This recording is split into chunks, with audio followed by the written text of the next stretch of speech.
Welcome to the Unmistakably Magic Podcast. I'm RJ. And I'm Court. We are two lifelong fans of Disney parks and all theme parks. Each week, we bring you the latest news from Disney parks and beyond. Plus, this week, we're going to be talking about the top 10 things to bring to a theme park. Yeah, so we're not going to bring you any news because RJ is going to be out of town. So we're recording this a little early. But next week, we'll bring you our double dosage of news. That's right. But this is our list for any theme park. Yeah, this is a generic theme park list. Kind of a things to know before you go for all theme parks. Yeah. And since it's episode number 10, we thought we'd do a top 10. Yeah, let's get started. All right.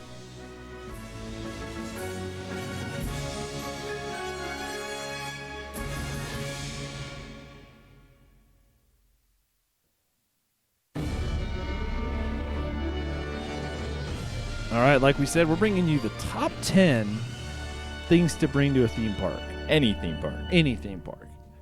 Because we're not specifically about Disney. No, remember, we talk about all theme parks. We're fans of all theme parks.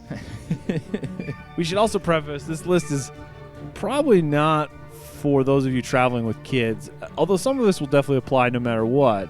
Yeah, I think all of them will apply no matter what. But we're definitely going to talk about traveling with young kids at some point, and there'll be a whole nother top 10 list of things to bring. Oh yeah, without a doubt. And we're definitely going to get into that a little later. Yeah. But for now, this is just things to bring whenever you go to a theme park. And these are things that we've either experienced needing or enjoyed having with us. Yes, most of the time I will bring everything on this list. Oh yeah, and more. and a little bit more, yeah. But of course. We limited ourselves to 10s, but we do have a few honorable mentions to begin with. Yeah, let's start off with the honorable mentions, Court. Yeah, so our first one of our honorable mentions is tickets. Now, what do you mean by tickets? Because obviously that's kind of a no-brainer, right? That you have to have a ticket to get into a theme park. Yeah, it's kind of no duh. You need a ticket to get into a theme park, but I would say buy your ticket beforehand. It's often cheaper if you do it online. You can have the ticket and be ready to walk up to the gate first thing without having to wait in any sort of ticket line. That is a good tip, yeah. I do it all the time. Unless some of my friends are getting me into the park, I will purchase my ticket beforehand, and I'd normally save probably a minimum of like $10, which isn't a whole lot, but hey, it's $10 more I could spend elsewhere. Yeah. But I always have a ticket in hand as I'm driving up to the park. That's a very good idea. Yeah. So you're not waiting in line. Sometimes ticket booths don't open as soon as if you're trying to get into the park right away. Sometimes they open right when the park opens. Other times they'll open half an hour before the park. And sometimes that line is 2 hours long. Yeah. So definitely a good tip there to bring your tickets with you. Yeah. You want to give us number 2? I think another good honorable mention is like a AAA or other discount cards. For Disney, you also have the Tables in Wonderland if you're an annual pass holder.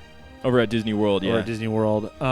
This can include like your military ID, or maybe you're part of another professional organization. Definitely look up whatever park you're going to and see if they offer any discounts. Yeah, without a doubt. I mean, it never hurts to do a little research before you go, and any kind of discounts that they give, either to like you said, military or AAA. Yeah, there's a ton. I mean, and sometimes even some of the other professional organizations, or if you have a nurse ID, or things like that too. Even yeah, you can also get into some really cool areas that you wouldn't otherwise be allowed into. Because I know some of my family members work for HP, and they sponsor a pavilion over in Epcot, and I'm allowed into a little secret area in that pavilion when I'm with those family members. And but they have to have their ID with them. They do have to have their ID, so. or they can actually like call in, like ring up to them, and then they'll tell them, "Hey, I work at this branch. I do this, this, and this," and then they'll look them up in their database, and then we're still allowed up in there. Nice. And we get our own private bathroom. We get some snacks, get some free refreshments, and get to the front of the line. So It never hurts to bring any sort of either military or corporate ID. Yeah, and like he said, do your research, and this is definitely the research topic will probably come up multiple times in this episode. Oh, without a doubt. So do your research. Again, if you're part of a corporate sponsorship type situation, or like we said, any other discount that they're offering, be aware of those. Be aware of them and take advantage of them. Yeah, without a doubt. Our next honorable mention is a change of clothes. So this is either like a swimsuit, or an entirely new set of clothes. Some of the water rides can get pretty wet. We do have something else on the list that'll kind of help with that, potentially. But if you're not a fan of being wet for an extended period of time, bring a change in clothes. Yeah, no, I think that's a really good idea. Plus, you don't know what's going to happen throughout the day. You might spill on yourself or other things, too. That's true. Or you might be going to, like, a fancier restaurant than you feel comfortable wearing what you're wearing to. Especially at some of the Disney parks, you can definitely run into that. Some Disney and Universal parks, yes. There's going to be some fancier restaurants available. Without a doubt. So even if you just grabbed an extra polo or something to throw over your T-shirt. Hey, something, there you go. Something to look a little nicer. If you feel awkward, bring an extra set of clothes. And then the next one for us on honorable mention is hand sanitizer. And the reason it's just an honorable mention is because, one, a lot of times it's available throughout the park, or at minimum, you can go to the bathroom and wash your hands. Yeah, and I mean, most parks are kept up to a certain level of cleanliness. Yeah, so you're not going to feel gross or... Well, some parks you do feel gross, but others you don't. But hand sanitizer, it's not a requirement. But not a bad idea. Yeah, it's not a bad idea either. Our next one on our honorable mentions list is some snacks. And I think this is probably the same thing with hand sanitizer, is it's going to be available to you. To an extent. It's going to cost you money. A little bit, yeah. But they're going to be available, but also not a bad idea to throw them in. And again, like we said, we're probably going to talk about a whole episode about kids. Yeah, so... And that's definitely something for kids you're going to want. You're going to need. But know yourself, too. If you're, did you eat a breakfast? If not, then maybe you should throw an extra granola bar in your bag or in your pocket. Yeah, and, I mean, it never hurts to have some goldfish or some Cheez-Its or whatever throughout the day. Yeah, just to even sustain. Because you're going to be a lot more active in a theme park than you are than you typically on a normal are. day. Yeah. Well, unless you're a very active person to begin with. The last in our honorable mention is earplugs. And the reason we bring this up is there's potential you're going to see fireworks or other loud or maybe music. There are a lot of loud things at theme parks. And some of them are on rides themselves. Yeah. So you can read the warnings board as you're walking into whatever queue you're getting into for whatever ride. But these earplugs, they're not a necessity unless you have really sensitive ears. Yeah, and that's what I was going to say. That's probably the biggest reason it's honorable mention is know your own sensitivity to noises. To loudness. Yeah. And fireworks are always loud, like you said. Yeah. And even just some music, like live music in theme parks is very loud. Oh, yeah. Too. And I was even thinking, like, before stunt Lights, Motors, Action went away, that was fairly loud. Those cars were pretty loud. Oh, very loud. So if you sat close to them, or, the crowd noises can be kind of loud, too, depending on the park you're in. Think of like a SeaWorld, where you're going to be sitting in an arena watching a show. Yeah, even those shows, they have the volume amped up really loud. Yeah. So I would just say know your limits. These are all things that, if you have issues or if you have advantages, definitely take advantages of them. Yeah. If you have issues, definitely plan accordingly. Yeah. Just know your sensitivity, know yourself, and these are things that we think you would find useful in a theme park. Yep. All right, now let's start our top 10. Let's get into it. Okay. What's number 10? Number 10 is a refillable water bottle. All right. I would say this is number 10 because a lot of theme parks, actually all theme parks I've ever been to have water fountains throughout the park. It might not be the best water, but it's still water. True. And a lot of theme parks at their dining locations, you can just ask for a cup of water and they'll give you a cup of water for free, no charge. You don't even have to be buying anything at a lot of them. And so I personally don't bring a water bottle every time that I go to a theme park, but about 90% of the time I do. We were joking earlier, too. We were saying how, because we live in Colorado, Coloradans, for whatever reason, I don't know, it's because of the altitude and whatever else, too, but I think it is because of the altitude. We're a little more water sensitive than most. Like, we think about hydration a lot more, so everyone owns a water bottle in Colorado. Or 5. Or like a whole box of them, in my case. Yes. Definitely a good tip, though. Like you said, water's going to be available a lot of times, but it's more the convenience factor of, like, if you're standing in a queue or other times you can't find a water fountain. Because some parks, I agree that the major theme parks I can think of are really good about having water available or giving water at their dining locations. Yeah. Some of the more minor parks, some of the local parks, it's a little iffy, or you really got to seek out a water fountain. You're not going to walk by one and go, oh yeah, I'm thirsty, let me get a drink of water. Yeah, that's true. Even at like local fairs that I've been to, or like county fairs, that's even worse. Yeah, even worse. There's sometimes. like 1 or 3 water fountains spread throughout a huge area. Yeah, and they're always crowded. So it's while not a complete necessity, it's definitely very beneficial. And that's why I made our top 10 for sure. Yeah. It's a good thing to have with you, and it just keeps you healthy and hydrated. And like we said, you're going to be a lot more active in a park. Probably in the sun. And in the sun, too, which will come up here in a little bit. But yeah, definitely a good thing to bring. Yeah, so what's number 9? Number 9 is waterproof zip bags. So just even like, so for the people in the video, I'm holding up just a generic, there's a gallon-sized Ziploc that I use occasionally. Yeah. It's necessary for some things that are coming up on the list for water rides. Yeah. A lot of water rides I would say it's necessary for, but not all of the water rides. No. You can definitely get away without having one of these. Yes. And definitely look at the people getting off the ride. Yes. And that will give you a gauge of, okay, maybe I don't want to take my phone with me or my wallet with me or other things, or I want to have the bag. Yeah. And I have a couple too that are like, this is a commercially available one that you roll it up and then you kind of clip it closed, and it works really well. And I carry this for my cell phone or for my wallet and stuff when we go on water rides. Oh, sweet. So that's a good idea. That's a commercially available. It's the Sea to Summit, or you just look online, or like Walmart sells them for actually fairly cheap. Yeah. That are good size like that, that are like a good pocket size. And I wouldn't say anything on our list is very expensive or you probably wouldn't already have. Yeah, almost everything isn't going to be something you have to specifically go out and buy. No, not really. No. But a waterproof zip bag is always appreciated on a ride.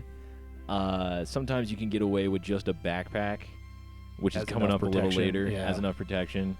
But if you're just having your phone or your wallet in your pocket, it's probably going to get wet. Oh, yeah. So number 8 is basic first aid. So this includes like pain pills, Band-Aids, some Neosporin, pretty much anything along those lines. Yeah. Pain pills because it's a lot of walking. And your feet might hurt throughout the day. A lot. Or if you haven't stayed hydrated, you might get a headache or, know. Yeah, you never know what's going to happen. Like we've been saying, you are a lot more active. You're probably in the sun. It takes a bit of a toll on your body. Definitely. And so pain pills can alleviate that. Some Band-Aids. I put a few on my feet wherever I'm starting to blister up. Yeah, and that'll come up walking. again too. We'll talk about shoes at some point here. Yeah. But From walking, yeah. And you don't know when you're going to be a kid, or you could fall down and skin a knee too and need a little, You never really know what's going to happen, or somebody could be a little too excited for a ride or meeting a character and they could push you. And we were talking about something. We had a story where years ago we went to Disneyland together, and it was with Tyler, who has been a guest on the show. Yeah. And we were waiting in line to meet Mickey back in Toontown, and this family, and I don't really know where they're from, but they weren't speaking English to each other. No. We were like brought to a point where there was a door, and we were in front of the line. We were the next people to enter the door. The family was right behind us. And the dad tried to shove past Court, Tyler, and I, who we're not small people. We're not very small at all. And we were standing like 3 wide, and it was like, what are you doing, dude? And he eventually did get by us with some pretty good shoving. Oh, yeah. And then the cast members were like, where are you going, guy? Like, please step back. Yeah, like, sir. because it was a door that you had to go through to then go meet Mickey. So it was one of those, like, I don't know where he thought he was going to go. I don't know either. But, people get excited like that. They do. And it rightfully so. I mean, it's a theme park. Yeah, and they're happy. And as a side note to the first aid, a lot of the parks will have some sort of first aid available. Now, I believe every park does. I think it's a law probably in is, America that they have at least to provide some services. Yeah. But is it really worth trying to go? And a lot of times they're near the front of the park, or they're a certain side of the park. So is it worth, if it's just a little cut or a little scrape, have some Band-Aids? And this is something that could literally just be in a pocket. Yeah. or in a little doesn't- tiny Ziploc bag, a little sandwich bag size. Yeah, it doesn't have to be anything huge, but No. just for those little things that don't really require you to go get immediate medical attention. Yeah. I would say. Yeah. Number 7 is a camera. Yeah. Do you want to talk a bit about this one? So I'm kind of a camera nerd, obviously. So camera is an interesting one because, like you were saying, you don't really take one normally. Like, I mean, you took one of mine last time to your Disneyland trip. Yeah, because you gave me one, and well, you gave me 2, and so I mean, I took them and I used them a lot. Yeah. And my friends that I was with, they kind of by the end of the day, they were fairly annoyed with me stopping and taking pictures all the time, which is understandable. But at the same time, a camera is very useful. Yeah. In even just capturing the memories that you're making at a theme park. So, I mean, a camera can vary from something like this is my big Nikon D610, so full frame, pretty expensive, big lens on it kind of camera. We film on a Nikon D7000 and a GoPro, and I have another GoPro. That's the one that you took to Disneyland. And yeah, it's an older GoPro. Older GoPro, but they work great, and it's something to have video, something to take, like you said, capture the memories. Yeah, a lot of the parks are adding like the photo pass, services. so photo services too. But it's also nice to be able to stop and take your own pictures, or yeah, because I mean, while there are a lot of photographers, park hired photographers around in most theme parks nowadays, they're not at every single corner. It might feel like that, but they're not actually. So I mean, there's tons of spots in parks that you can get some really cool photos of. Yeah. With there's your not gonna be- family yeah. or with your friends or with whoever you're with, or even just of the park itself. Because you're not going to be asking some photographer that's hired by the park to be like, hey, take a picture of this flower for me. Yeah, this is really cool. Can you get me a picture of the castle? Can I get a picture of this roller coaster going by right at this moment? If you don't get it at this moment, it's okay. The next train comes in like a minute. So definitely a good one to bring along. It could be, like I said, it could range from a multiple $1,000 DSLR down to like maybe your cell phone or even a point and shoot. But something that you kind of have the control of, like. Yeah. Oh, without a doubt. I mean, while it isn't completely necessary to bring a separate camera off of or other than your phone, because most phones do have cameras nowadays. Yeah, and they're getting pretty good. They're getting very good. You can always pimp out your Instagram page. Yeah. With some pretty nice photos from a theme park. Oh yeah. Those are always the ones that when we post or what I post on my or Instagram, those always get the most likes. Oh yeah. So, well, and I love like having really good ones. Like all the stuff that we put up on Instagram are from mine. Yeah. From past trips, and yeah, there've been a couple trips where I went out just with the intention to get really good photographs. So yeah, it's definitely a fun part. The biggest thing to me with camera would be, whether it's video or photo, is use it somehow or another. Use it throughout the day. And then when you're done, do something with the photos. Yeah. Or the video. Don't just let it sit around. And that, whether that's Instagram, I think Instagram's really cool. There's quite the Disney community on there. There really is. The theme park community in general on there is just fantastic. Yeah, the huge theme park. Any theme park you go to is going to have a following. Yeah. People that do really good photography. And then same with video. Like, cut yourself a little video. Like, I don't know if you saw, I mean, obviously, but I don't know if everybody else has seen the one that we cut up of your Disneyland trip. Yeah, like when I went to Disneyland, I just recorded it was like 4 or 5 videos, fairly short, with the GoPro that you gave me. Yeah. And, I mean, I did a couple on-ride videos, which I did ask the attendants beforehand, being like, hey, is it okay that I bring this on? Definitely do Always ask that. Never. Because I've run into other theme parks where they have not allowed, or they've gotten very upset when I pulled a GoPro out. Never assume that you're going to be able to take anything on a ride. Ask them beforehand. Ask the attendants that are telling you which row to sit in, like, hey, is it okay if I bring this GoPro on?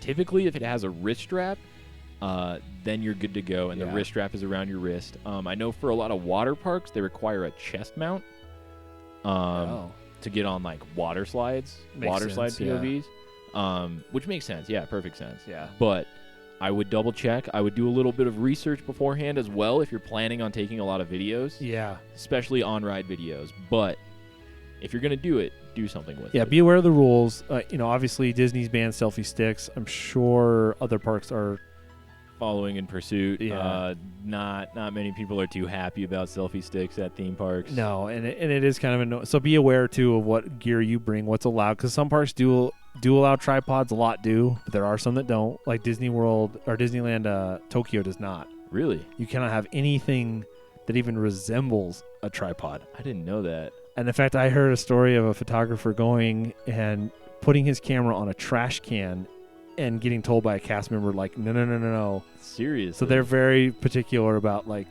stopping to take pictures or things. So yeah. So just be aware of all of. And again, the rules with like camera. I said, research is going to come up a lot. Wherever you're going, get on their website. There might be a forum of it, available. I know Theme Park Review has several topics on several parks. Pretty much every park. Yeah, they go to like literally every park. Just about everywhere. Yeah, so definitely search like camera rules for, say you're going to like Busch Gardens. Yeah. Camera rules for Busch Gardens. I'm sure one of the links that pop up will probably be Theme Park Review. Yeah, because I've also heard some stories of some parks disallowing DSLRs, so just be aware. It's an awareness thing. Yeah. Number 6 is weather items. So this includes sunscreen, rain gear, jackets, hats, sunglasses, umbrellas, personal misters, everything that you need to combat the elements. And this could literally mean all of those things. Because I know when I go in September to Disney World, you literally need to put sunscreen on in the morning, but be prepared by the afternoon to be using your rain jacket.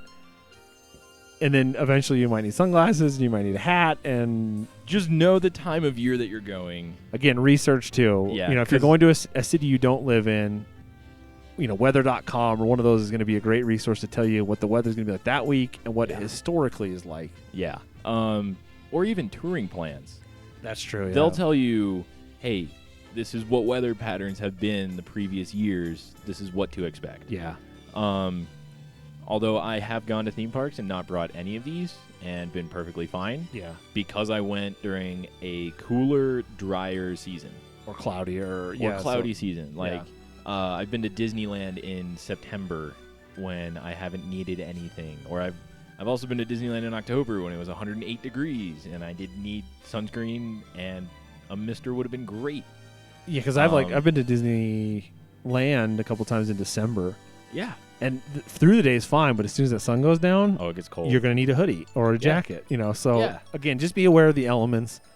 And also know yourself. Yeah. So if you get cold easily. Or you sunburn easily. Yeah. Wear something to accommodate. If you don't like the sun in your eyes, wear something, because the sun eventually does set. If you got those beautiful blue sensitive eyes like myself. I wouldn't know. Bring some sunglasses. Beautiful aspect of that. But yeah, bring some sunglasses. Number 5. So right in the middle here, number 5, is if you kind of look down our list again, this is kind of the key to the... Number 5 is kind of the key to those other items, and that's a backpack. It is a backpack. And without this backpack, you could not bring 10 through 6. No. maybe you could shove some things in a pocket, but not a lot. Yeah, not a whole lot. I can't remember the last time I haven't gone to a theme park with a backpack. Yeah, I can't either. I take one with me everywhere. Literally everywhere that I go to whenever I go to a theme park. Oh, yeah. It doesn't matter what theme park it is. I mean, even the water park, I take... Yeah, you take a backpack. Take a backpack with all the gear, because you're going to have towels and everything else. Yeah. And I know, so also with this, make sure you know the park policies on backpacks on rides. Yes. Because Disney likes to allow people to bring whatever they need on a ride. They do have lockers available for some water rides. I know over at California Adventure, Grizzly River Run has lockers available. And we learned that Cali River Rapids, they've also added lockers apparently too, because they used to have kind of a thing in the middle to shove stuff in, but now it's lockers. Now everything's locker. And Universal requires you to put everything in a locker pretty much regardless of what ride you're going on. Yeah, there are lockers at the entrance of every single ride at Universal, pretty much. Pretty much. I think with the exception of like the E.T. ride and maybe the Cat in the Hat ride. Yeah. Yeah, I was trying to think which ones, if any, I took my backpack on. And I know Six Flags has a similar policy. And some parks allow you just to throw your backpack on the other side because you're going to exit on the other side of, like, let's say the roller coaster car. Yeah. So you just throw your backpack on that landing. Well, of course, you run the risk of somebody theft snagging something. Yeah. But I mean, most of the time you're not gonna lose anything that way. I do know Six Flags does not like that. I think they quit that policy a little bit ago or a few years ago. Because I've been to a few Six Flags parks recently, and they require you to put everything in a locker beforehand. Okay. So, again, research is going to be your friend here. And most of the time, lockers are free for, like, the first 90 minutes or whatever. Yeah. Whatever the queue line is, the locker is going to be free for that, plus, I think, like, 10 minutes. So it's not going to be all day. You can keep your backpack in there, but... Although I have done that a few times. Kind of done a little hack that way. That's for a future episode. And in terms of backpacks, I would say there's... know what you're going to take, too, because I've seen a lot of people with those kind of drawstring backpacks. Yeah. And that's... maybe not enough or most comfortable because, again, you're going to be on your feet most of the day. That's true. Carrying this thing around. So, like, I carry, this is my Go-Ruck backpack that I use. Obviously, that's a pretty expensive backpack, but you can know the quality of your backpack and get something with some padded straps. Or even if you're just bringing one of those drawstring backpacks, if you're bringing one of those, don't put a lot in it. Yeah. Because if you don't put a lot in it, it know, can't get that know your limits in the backpack. Because I've seen a lot of people with those drawstring bags, and by the end of the day, they look like that thing weighs 100 pounds. Because without a doubt. They put way too much in there, and it's been digging into their shoulders the whole day. So, I do bring a drawstring backpack to water parks, though. Oh, that's, no, I definitely. will do that. I won't bring my regular backpack there. Because then it's too much to deal with. Yeah. It's no, kind totally. of a pain. So, number 4. This one has many uses to it. Yes. And this kind of fulfills some other ones on this list. It would take care of number 7 at least. Yeah. Possibly. Depending on what you want. Your quality standard. But number 4 is a cell phone. Yep. Specifically a smartphone if you have one. Yes. Because I originally had said maybe even just a Wi-Fi enabled device. Android or iOS device. So I wouldn't say specifically for Disney World, yes, but for most theme parks, no. Because I know Disneyland, you don't have Wi-Fi throughout the parks. But Disney World, unless you're a cast member, Disney World you do. Disney World you do. That's open to everybody. That is a public network. You can get in for whatever. So that's something where if you could bring like an iPod Touch that has Wi-Fi. Yeah, but if you have a smartphone. Like an iPhone or a Samsung Galaxy or any of the Androids, Droid, any Android or iOS device that has a data connection. Yeah, your park visit is going to be much more pleasant. So this kind of came up when you did your trip report for Disneyland. We talked about how you used the official Disneyland app to kind of use that info to your advantage to go, hey, there's a short wait at. Yeah. Whatever, let's go there now. Oh, yeah. And this is the big reason why we say bring a smartphone, is because there are apps for them. Yeah, so either a lot of the parks now have come up with official apps. So I know Disney parks have official apps and Universal parks have official apps. And I don't know if Six Flags does or not. They do not. Not with wait times, at least. Okay. But at minimum, it gives you a map. Yeah. A lot of the times. And then there are unofficial apps which give you wait times, but the only downside to that, the unofficial app, is that the wait time is user generated, so it's reported by other users of that app. So sometimes it's not up to date. Other times it's more up to date than you would get pretty much anywhere else. Yeah, it's going to be better than nothing. Yeah, but it may not be the most up to date. Oh yeah. But those apps are still extremely useful throughout the day. So incredibly useful. And then at Disney World now, it's kind of it's a necessity now with My Magic Plus. Really, though, it is. Yeah. With My Magic Plus, which I'm sure we'll do a whole episode on later on. Definitely. But it now not only gives you park maps, but it gives you directions from where you currently are over to whatever ride you want to get to, or whatever restaurant you want to get to, or the nearest bathroom, or like the nearest character meet and greet or whatever. It gives you the fastest route over there too. So apps are probably your best friend in a theme park. Absolutely. If you want to make the most of your day. Yeah. And then, like we said, the camera aspect of the phone can also be, if you're not a type to have another big camera, or you don't want to bring a big camera, you at least have a camera with you. Yeah, and you can, I mean, most theme parks that have the photo employees throughout the park, they'll gladly take your phone and take a picture with Absolutely. They're really good about that. Yeah. And they'll do the same thing with your camera too. Yeah. And plus phones, most of them nowadays, they can do both stills and videos. Yeah. So you can do pretty much whatever you want on your phone right now. And going along with the pictures, I would also say make sure you have Snapchat. Because, one, you can brag to your friends that you're at a theme park when they're not. I guess that goes for any social media at that point. That's true. Make sure you got your social media and you're pimping it out the whole time. But two, specifically with Snapchat, or I guess Instagram now with their stories, take a picture of where you park. And that you don't even have to necessarily post it, but just even have a picture of where you park. Yeah, you could do that. But what I like to do is I like to take a picture of where I park, post that to my story just the first thing in the morning. So it's the first thing on my story on Snapchat or Instagram or whatever I'm using for the day. And it keeps, so like when I'm done, I'm tired, the day's over, I can look at where I was at 8 a.m. While it's currently like midnight. And know where you park. And know where your car is. Yeah. Yeah. Because it's a little fuzzy at the end of a theme park day. Yeah. So apps are a big one for the cell phone.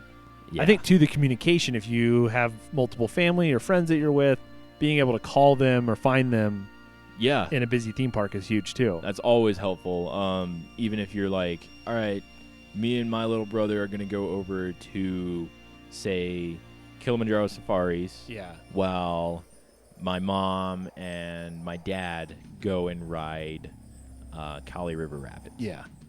All right, so we're going to meet up at this time and this time. Or we're going to meet up at this time here.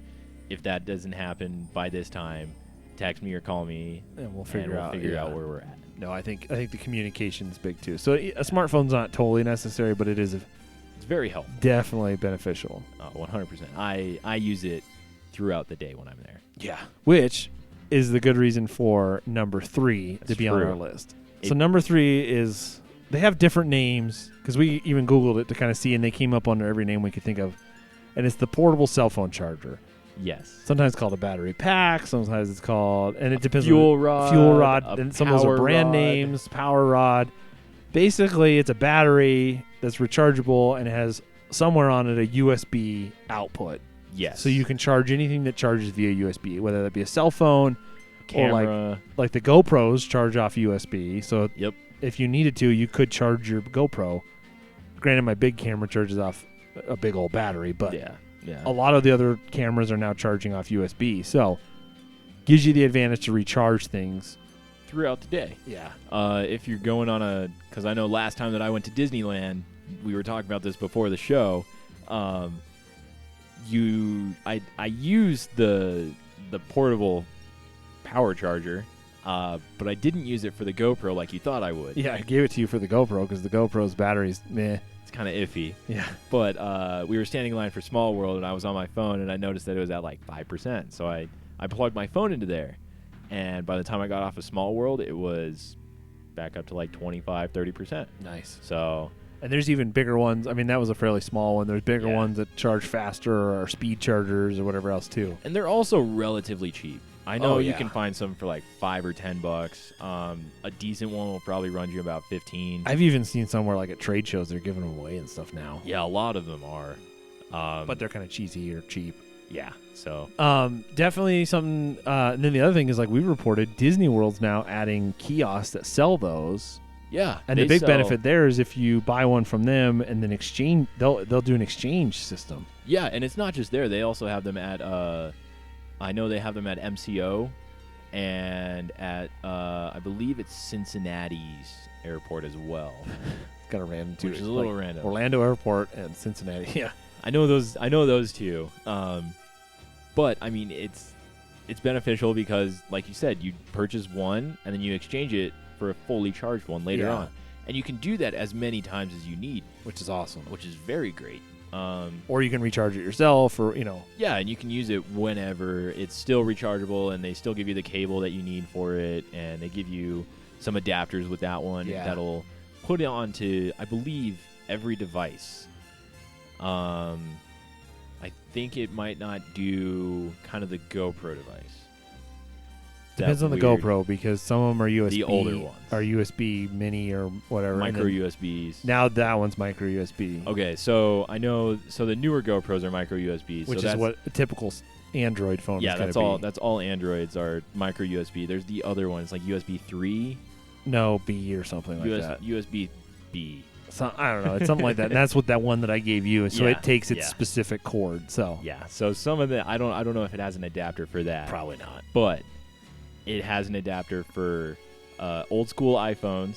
So the big 30 pin. Yeah, the big and 30 then the little pin lightning one, pin. And they have the lightning rod. It even has, I believe, the 30 pin just adapts onto the lightning rod one. Okay, yeah, I've seen that. Yeah. So then you have your lightning rod adapter with it too. Yeah. Which is great. Another lightning cable, and then it has USB mini, and I think one other one. Okay. So it has most of them covered. Yeah, and so like we said, they're very affordable. Amazon sells them for anywhere from about $9 to as much as you want to spend, because you can get some really huge ones if you're really charging a lot of stuff. And you can charge many things at once on one of these as well. Yeah, like I have one that I carry in my backpack that's has 4 USB outputs. Okay, yeah. And they're rated by milliamps. Milliamp hours. Yeah. So that'd be right. Look up whatever that means.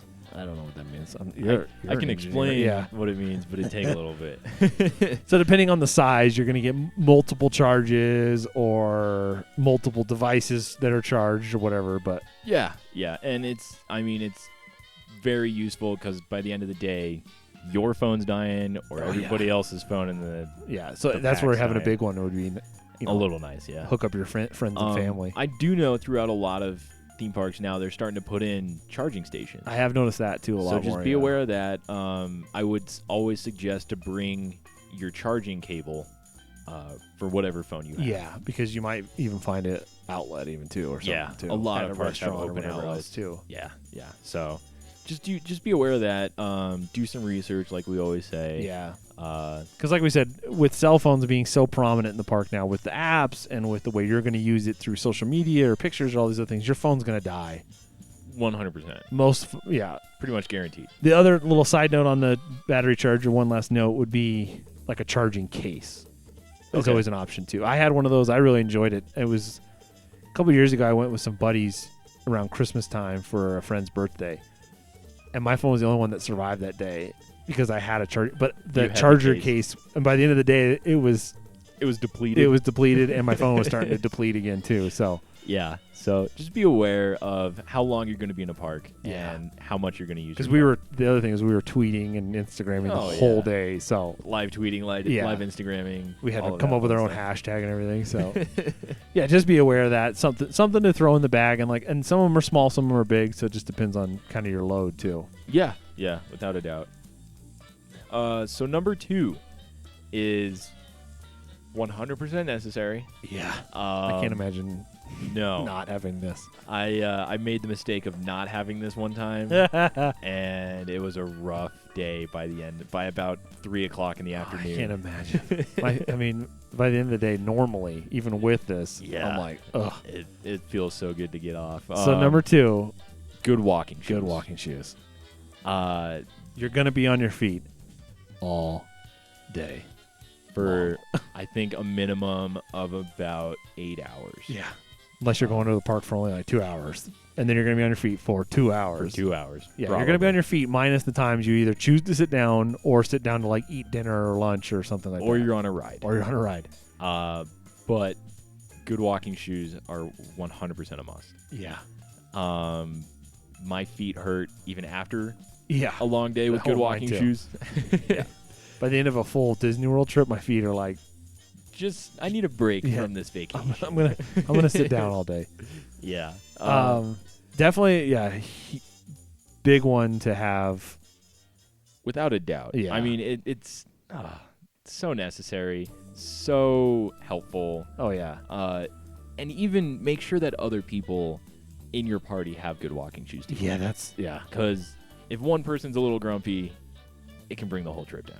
Yeah, and this is where if you have someone who hasn't been to a theme park, or particularly that theme park or whatever, and they haven't planned to walk all day, and it's like no, go back and get your tennis shoes. Get the good ones. You're not wearing your sandals today. I think or your high heels or whatever else.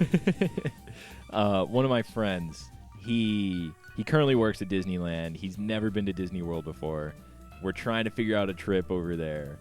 And, Disney World is significantly larger than Disneyland. Yeah, those parks are way bigger. A little bit. And so he's always wearing, some loafers or just some very uncomfortable shoes for walking. Go buy some New Balances or some Adidases or something else. Look like a dad for a day.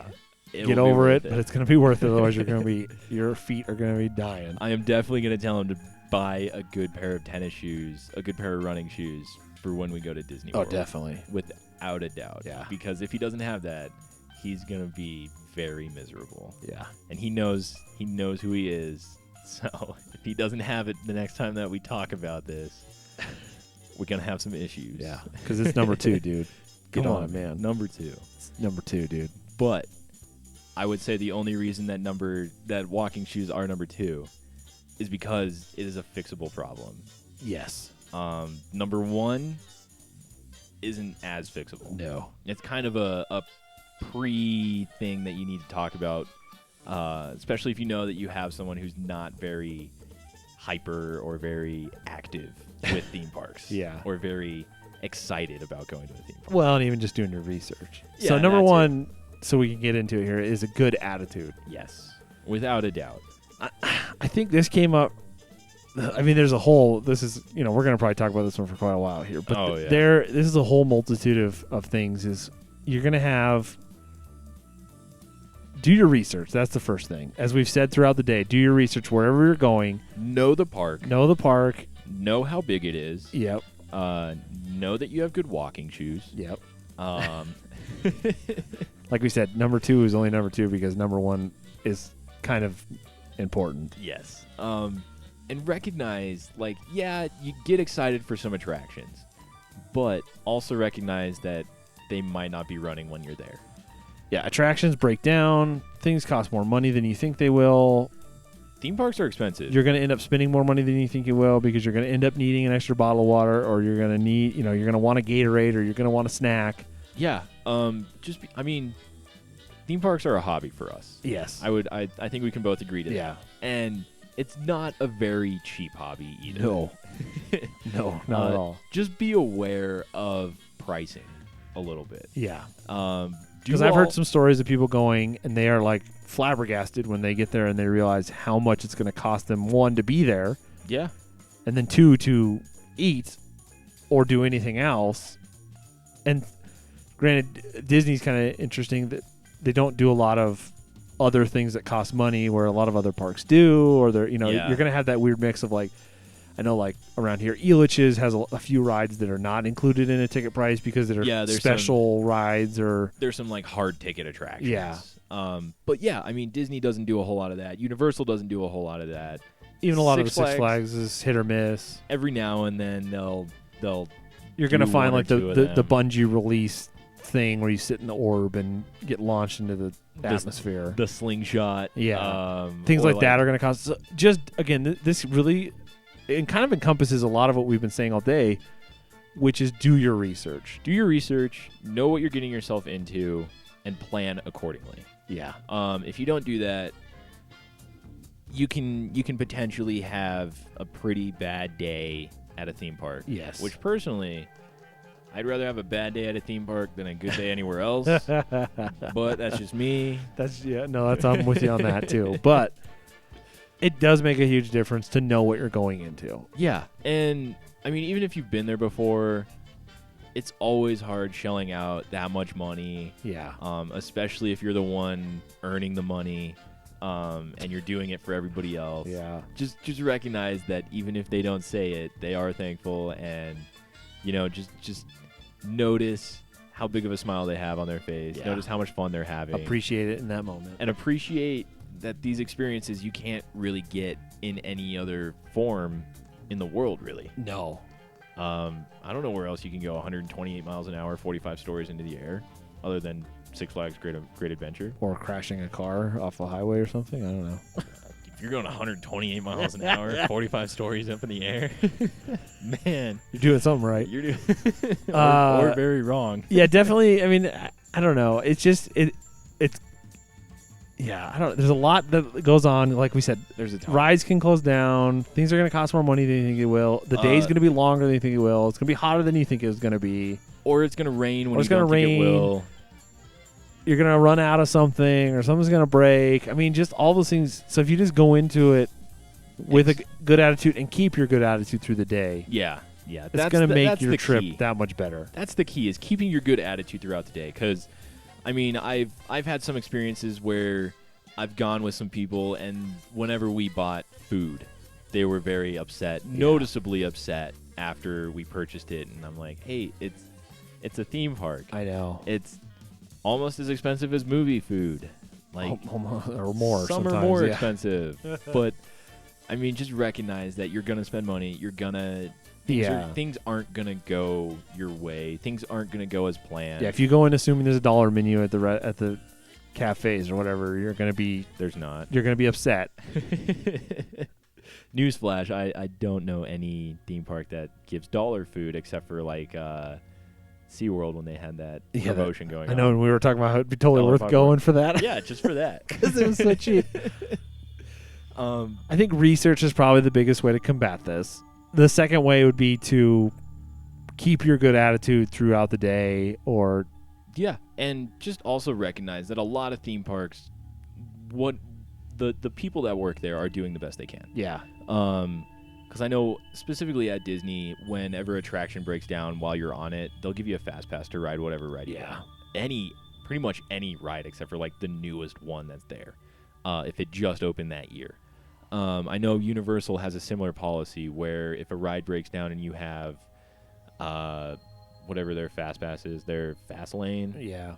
If you have that, then or if you have the front of the line pass, they'll still honor it at another attraction. I think at one that they don't typically honor it at. Okay. I know Six Flags has a similar policy where if you did their flash pass and something happens. Something happened, they do their best to accommodate. Yeah. No, and you'll find that a lot with the theme park industry, is that as a general, customer service is high on their priority list. Oh, 100%, because that's where the money's made. That's why they're in business, is for customers. Is because of the customers. So, and you can even get a ton of things if your customer service isn't up to your standards. Because I know I was just watching one of the people on YouTube that I like to watch, and they were recently at a water park, and a guy fell out of a tube, and they told the lifeguards at the end of the ride, like, hey, he fell out of the tube, and the tube kind of went over him. He kind of bumped his shoulder a bit, got a little bruise, scuffed up his ankle a bit, and the lifeguards were just laughing about how they do that all the time, and how lifeguards always fall out of the tube, and they didn't try to help the guy at all. They didn't try to like do anything to accommodate him, but they went over to customer service or guest services and filed a complaint, and they ended up getting free meal vouchers for their entire party. So, see, and I had an issue one day when I went. It was that trip in December with my buddies where something went wrong with the ticket reader or something, and we ended up having to spend an extra 10 minutes just figuring this whole thing out. Yeah. And they ended up giving us like 6 fast passes, and it was like a blank. Like it was like, go wherever you want to go. These are your 6 fast passes. Wow. In Disney's California Adventure. I was like, sweet. Radiator Springs, here we come. Yeah. 6 times in a row. So it was like, I mean, just customer service is going to be a big thing. They're going to help you out. So if you're struggling with something, definitely talk to employees. Yeah. They're paid to give you a fun time. Yeah. And recognize that. Yeah. It's always good, even if things don't go your way, there are ways to fix it, and there are ways to keep a positive attitude throughout the day. And again, research will help prevent some of those issues. Beforehand, yes. Yeah. But we're talking about the ones that are unplanned, that you can't really plan for. No. Like test track breaking down. Yeah. And you have a fast pass for it. I know Disney World, if a ride breaks down during your fast pass window, they'll give you another fast pass.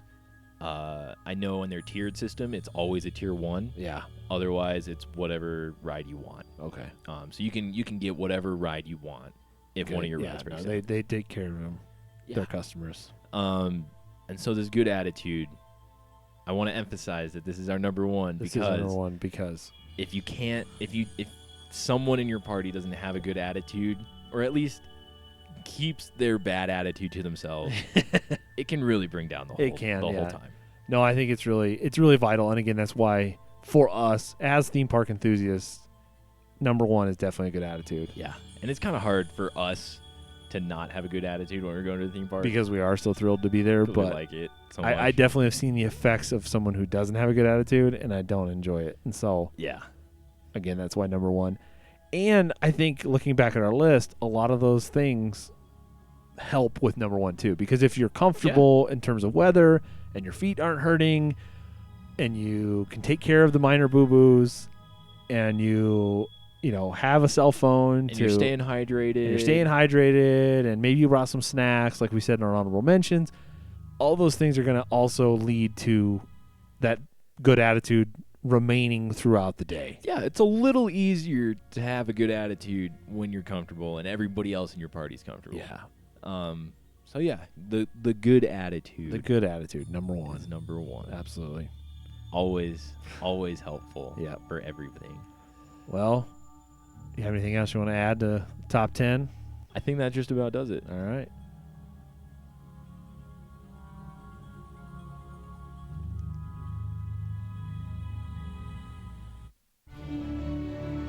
Well, that was episode number 10 of the Unmistakably Magic Podcast. Our 10cennial. Our 10th. What? 10th week. 10th week. We did it.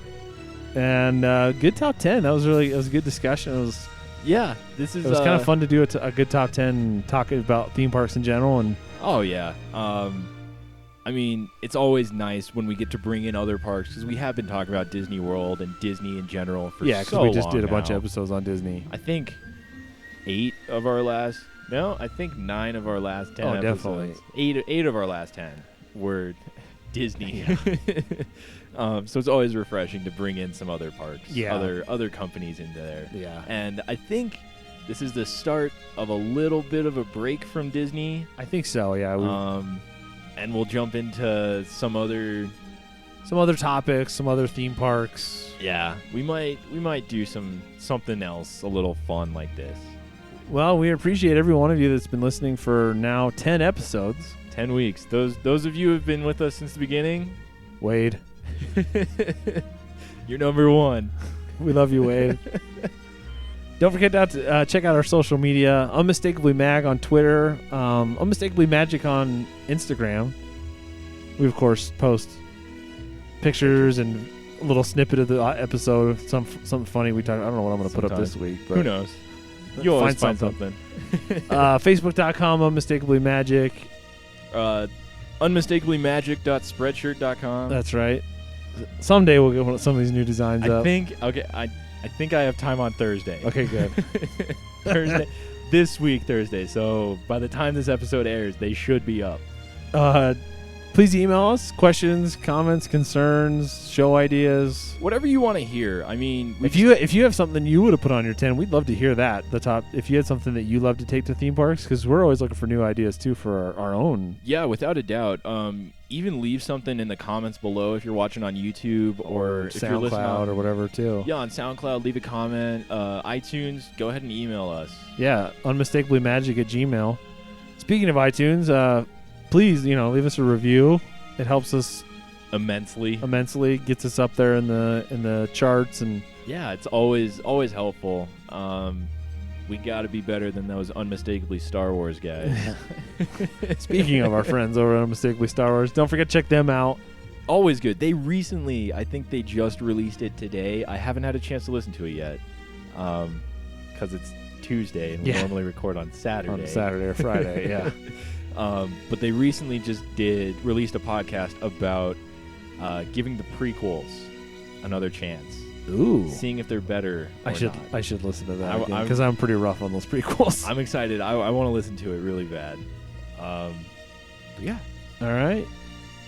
We do have a big thank you to our friend over at Dylan. Oh, yeah, for our awesome logo. Branding. Yeah, for our awesome logo. Blast Off Branding. Check him out. You got anything else to say? No shout-outs this week. Oh, nobody's birthday this week? No birthdays, no anniversaries, nothing really special. Right. If you have any shout-outs, though, or anything you want to give out to our listeners, go ahead and email us again. Yeah, Unmistakablymagic at gmail.com. Yeah. I think that's it, though. All right, well, have a magical week. See you real soon.